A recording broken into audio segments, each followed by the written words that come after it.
I think Happy Gilmore 2 is one of the films that I was most looking forward to this year, and I have to say it's good. It is definitely a good film. It's not as funny as the first film, or indeed as much as I would have liked it to have been. It's quite a lot heavier, but it's definitely a very moving film, and ultimately one that I'm happy to recommend. This was released, of course, this year in 2025. It's directed by Kyle Newcheck, written by Tim Hurley and Adam Sandler, with a cast including, of course, Adam Sandler. We also have Julie Bowen, Christopher McDonald, great casting performances, Ben Stiller as well, and the film is set quite a few years after the first film, which came out in 1996. And at the beginning of the film, we get a very quick overview of what has happened since the first film. So I guess there will be spoilers for the first film, but I'm obviously not going to spoil anything for this film. And we are told that Happy Gilmore. Did I refer to this as Happy Madison before? The amount of times that my brain thinks of this film as Happy Madison, which is the production company. If I say that at any point, I apologise. It's not intentional. And Happy Gilmore, Adam Sandler's character, married Virginia and had a family, and he stopped playing golf and developed an alcohol problem. It's a depressing introduction. Quite quickly, he is persuaded to play golf again, but this problem with alcohol is certainly making that quite a challenge.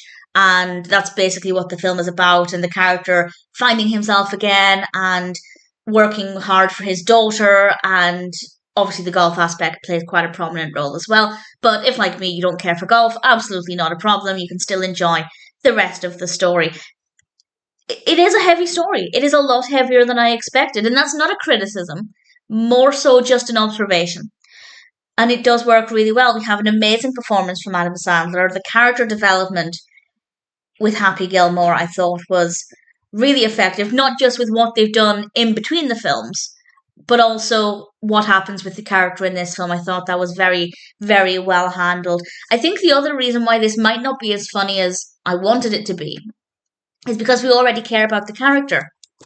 If you've seen the first film, loved the character, and obviously over a good number of years, potentially watched the film a few times and built up this relationship with Happy Gilmore, to then see him going through these difficult situations, it's really easy to feel for him and to want the best for him and to be upset at his situation. I think that's one of the reasons why it's also maybe not as funny. That's not to say that it would be light-hearted and fluffy if we didn't care for the character. It's still addressing some pretty heavy topics, but I think because we care about the character, or if you care about the character, it's a bit of a heavier experience. And again, that's not a criticism.